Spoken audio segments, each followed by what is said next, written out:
Ruud, the crowd here was, I think, impressive. How important will the role of the crowd be in Eindhoven, you think? Yeah, as I commented yesterday, we know what it's like with a great support behind us, and that was today as well for Rangers. Some spells in the game that the crowd lifts the team in such a way that it's hard. You really notice it, and there's not many places that you really feel that like this. Of course, next week we have that support. But I think both teams are very level in quality with playing styles, so it's really reduced to one game now and a final at home. So we have to prepare and be at our best, to get a good game against Rangers. Would you decided to change Armando Obispo after the goal? Was that because of physical reasons, maybe? Or? No, because of the yellow card he had. Okay, so you were afraid. Ruud, hi, Kerry, BBC Scotland. I'm guessing you're very happy with the performance. Are you just as happy with the result, given that you're halfway in the tie with the home leg to come? Well, I thought it was a game with two halves, really. Rangers were on top in the first half. Of course, we had the goal, but I thought Rangers was the better side. Second half, I think we were just on top and were better. On the ball, we had more possession, created more chances ourselves. 2-2 was a fair result, and now it's all reduced to one game, one final next week in Eindhoven, and it's going to be something to really look forward to. How impressed were you with Rangers, and how dangerous do you think they are next week? Yeah, we really had a difficult time at spells in the first half. I think they played really well from behind, from out of the back into the midfield and forward, with a lot of passing and movement and good positioning of the team. We had difficulties with that, and that's why we couldn't have the pressure on them as we would like.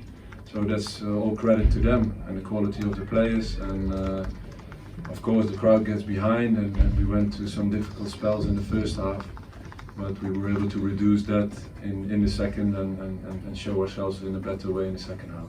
And I know you've talked about it a little bit, but what did it mean to you to have Sir Alex Ferguson here? And I guess you would like to be maybe even half as good a manager as he was? Oh my goodness. No, 1% maybe. 1%. No, it was a proud moment for me that he actually watched me coach my team and manage my team, and I'm glad he's well. I spoke to him just briefly. He's well, he's looking great, he's doing well, his family's well, so it's great to see him. And as I said before, to see him, for him that he sees me down the touchline at Ibrox, for me is a proud moment. You must have learned so much from him, yeah?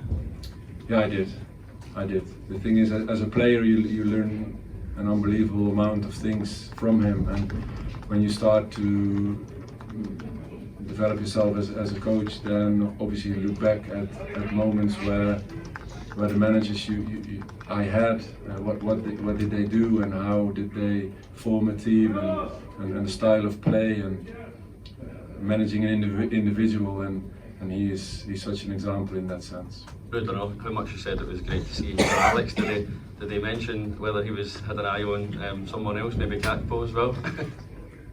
He didn't. He didn't. We were just talking about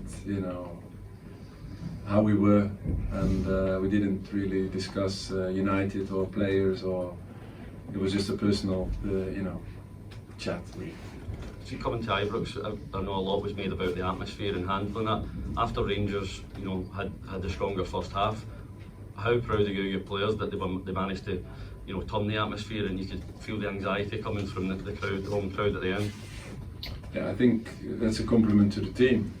The way we played, and obviously it calms the atmosphere.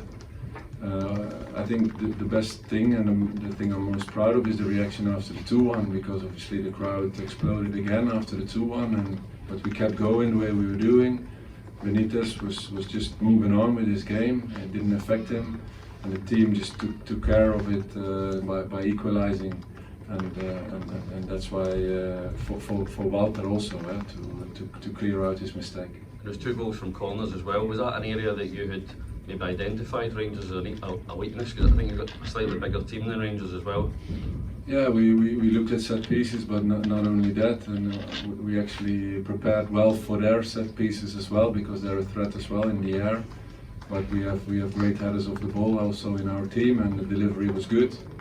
And I think the lads they attacked the spaces that we set before the game, so they executed that well. Ruud, can you tell something about the puzzle with Joey Veerman?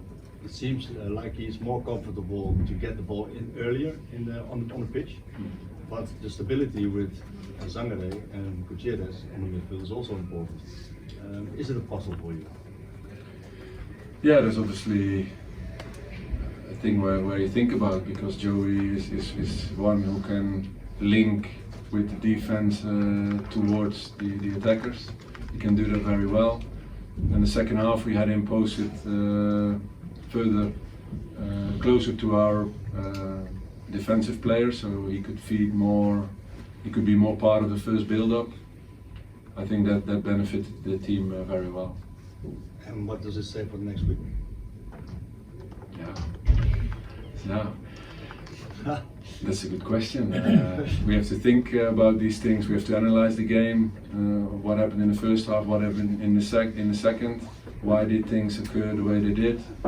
Rangers had a slightly different approach to the game as we thought, so we had to get set in the first half and get the solutions.